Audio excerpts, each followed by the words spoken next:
강기정 광주시장이 군 민간공항 통합 이전과 관련해 태도를 바꿨습니다. 전남도는 논의에 적극 나서겠다며 협력을 약속했습니다. 신용식 광양시 의원에게 대법원이 벌금 150만 원 원심 판결을 확정했습니다. 당선 무효형이 확정되면서 내년 4월 해당 선거구에 재선거가 치러질 전망입니다. 광양 바이오매스 발전소 건설 현장에서 채굴 피해가 발생했습니다. 피해자들은 발주처와 원청사 측에 책임을 물으며 채굴 해결을 요구했습니다. 케이블 TV 공동기획 지역을 살려라. 오늘은 서울 관악구의 명소화 사업과 남성역 골목시장의 특화 먹거리 프로젝트를 조명해봤습니다.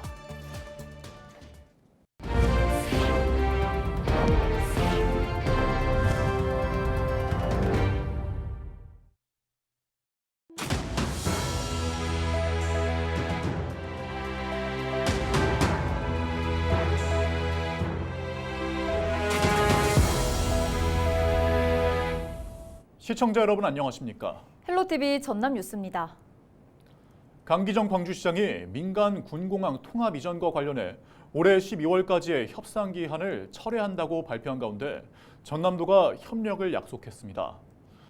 전남도는 대변인을 통해 광주시의 발표를 환영하며 군공항 이전 문제를 논의하기 위한 범정부 협의체와 광주-전남 상생발전 TF에도 참여해 나가겠다고 밝혔습니다.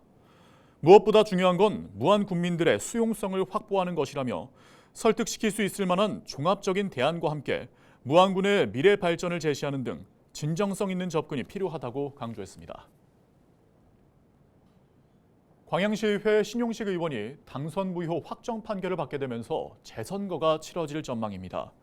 광양시 선거관리위원회는 최근 대법원이 공직선거법 위반 등으로 기소된 신 의원에 대한 상고심에서 벌금 150만 원을 선고한 원심 판결을 확정했다고 밝혔습니다. 선거법 위반으로 벌금 100만 원 이상형이 확정된 신 의원은 당선이 무효화된다고 설명했습니다. 신 의원은 지난 2022년 지방선거 당시 법정 선거 비용을 초과 지출한 혐의로 기소됐습니다.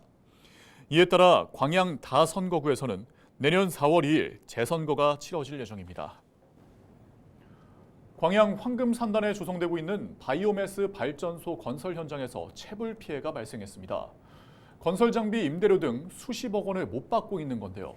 피해자들과 계약을 맺은 하도급사가 법원에 회생을 신청하면서 건설 장비 임대사 15곳이 피해를 주장하고 있습니다.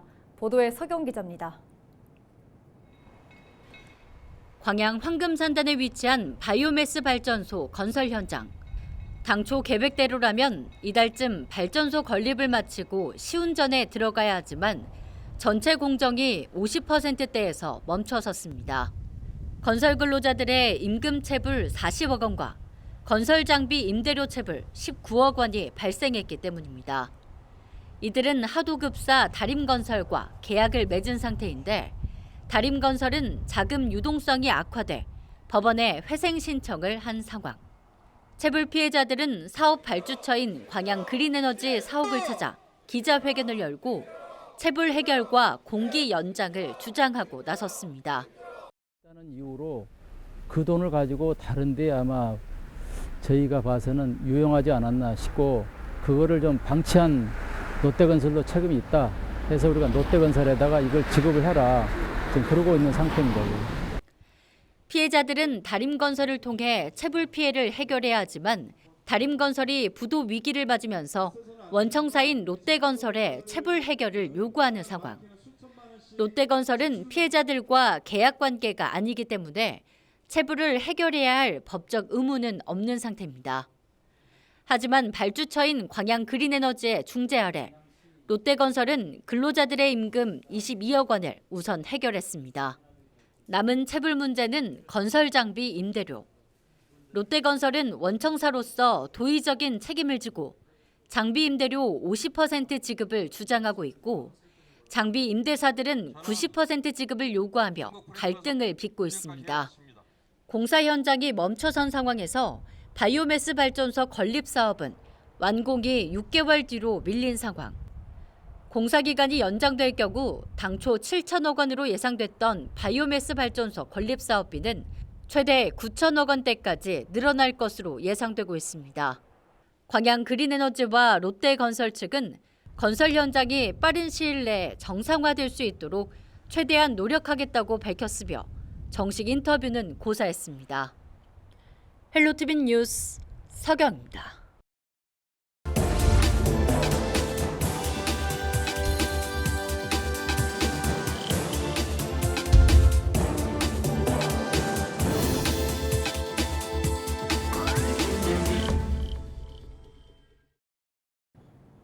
케이블 TV 공동기획 지역을 살려라 시간입니다.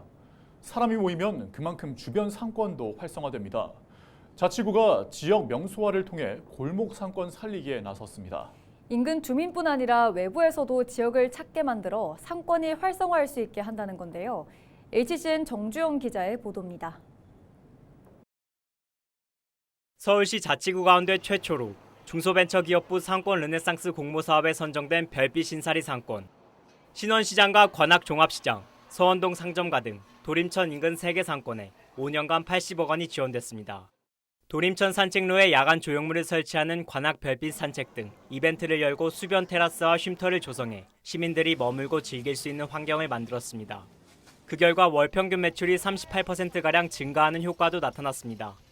경관 주변이 좋고 이 구민들이 와서 휴식을 취할 수 있는 무대나 어떤 공연 같은 거 있을 때 앉아서 편안하게 즐길 수가 있고.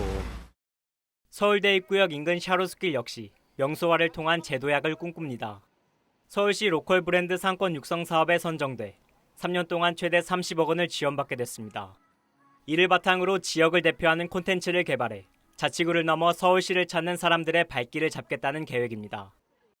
테마골목 조성과 특색 있는 로컬 콘텐츠 개발 등 다양한 지원을 통해서 서울을 대표하는 상권으로 육성하는 데 저도 구청장으로서 최선을 다하겠습니다.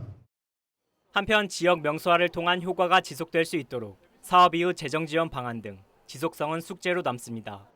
효과가 있거나 어떤 지역 명소를 만든다거나 이런 부분들은 아마 지속적인 지원이 돼야만 아마 본래 우리가 장기적으로 진행됐던 그 사업의 효과가 좀 추가적으로 더 나타날 거라고 봐집니다. 또 자치구가 사업을 주도하는 것이 아니라 상권이 자생력을 갖출 수 있는 환경을 조성해야 한다는 목소리도 나옵니다. 주민들이나 이런 그 사람들이 좀 더 장기적인 안목을 가지고 장소성 형성이라든지 지역 관리 또 지역의 그 장기적인 발전을 위한 협업을 해나가는 그런 조직을 만든다든지 브랜드 효과가 장기적으로 조금 형성되고 마련되는 쪽으로 이제 유도해 나가는 게 이제 중요할 거다. 지역이 이름을 얻으면서 골목 상권에 활기를 불어넣고 있는 가운데 그 효과를 지속하기 위한 방안을 모색해야 할 때입니다. HCN 뉴스 정주영입니다. 계속해서 지역의 골목 상권을 살리기 위한 사례들을 살펴볼 텐데요. 서울 동작구에 위치한 작은 시장인 남성역 골목시장은 특화 먹거리를 개발해 상권을 알리려고 노력하고 있습니다. 특히 젊은 세대가 공감할 수 있는 메뉴를 통해 침체된 상권에 새로운 활기를 불어넣고 있습니다. HCN 송원종 기자의 보도입니다.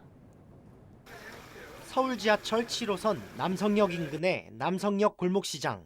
70여 개의 점포가 모인 이 시장은 특화 먹거리 개발에 힘을 쏟고 있습니다. 들기름 칼국수와 카이센동 등 평소 시장에서 접하기 힘든 메뉴들을 선보이며 젊은 손님들을 끌어오고 있습니다.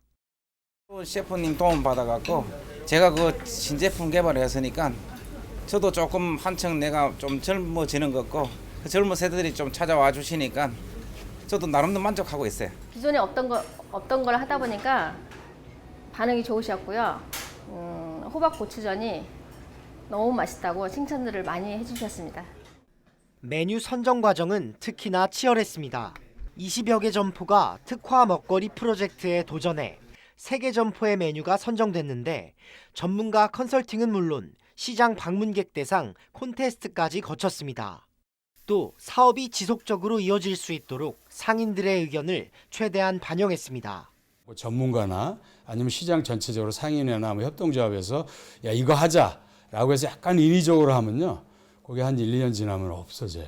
그래서 저희도 이번에 메뉴나 점포 선정하면서도 상인들의 희망사항을 다 반영을 해서 상인들 의견대로 개발을 했고, 이와 함께 남성역 골목시장은 문화와 관광을 결합한 문화관광형 시장으로 자리 잡는 걸 목표로 하고 있습니다. 이를 위해 지역의 둘레길을 활용한 트레킹 투어를 운영해 관광객들의 시장 방문을 유도하기도 했습니다. 이 같은 시도가 거듭되면서 방문객 증가뿐 아니라 상인들의 의식도 이전과는 크게 달라졌습니다. 우리 상인들의 의식 변화가 많이 바뀌었습니다. 이제 같이 뭉치면 된다고 자부하고 항상 우리 저희 상인에 힘을 실어주고 항상 좋은 쪽으로 긍정적으로 마인드로 생각하고 있습니다. 남성역 골목시장은 내년에도 특화 먹거리 점포를 추가로 선정하는 한편 배달과 밀키트 등의 도입도 고민하고 있습니다. 오랜 시간 정체돼 있던 도심 속 골목시장이 특화 먹거리 프로젝트를 통해 새로운 변화를 시도하고 있습니다. HCN 뉴스 송원종입니다.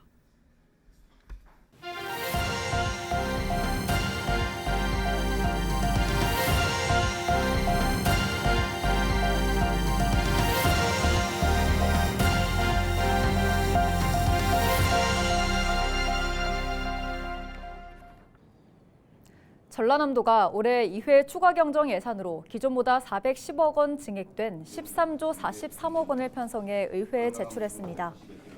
전남도는 벼 재배 농가 소득 보전과 농작물 재해보험료 지원, 오래된 공공건축물 에너지 성능 개선 등 도민 안전과 호우 피해 시설 복구를 중심으로 추경 예산을 편성했다고 설명했습니다.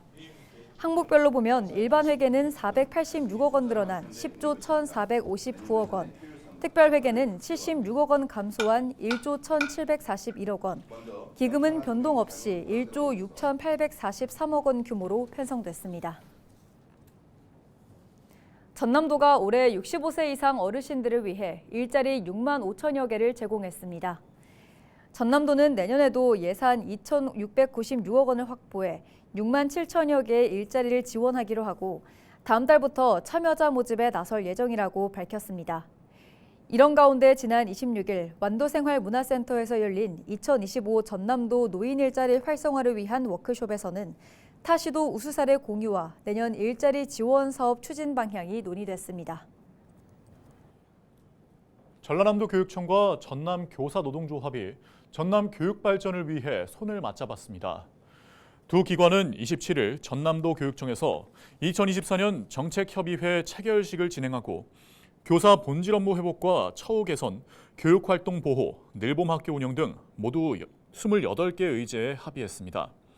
두 기관은 이번 협의에서 교사의 본질 업무 회복과 현장에서 요구되는 어려움을 해결하는 것에 중점을 뒀습니다. 백광철 장흥군 의원이 칠거리 도시재생 사업 과정에서 설계비가 과다 책정됐는데도 환수 조치가 늦어진 점을 지적했습니다.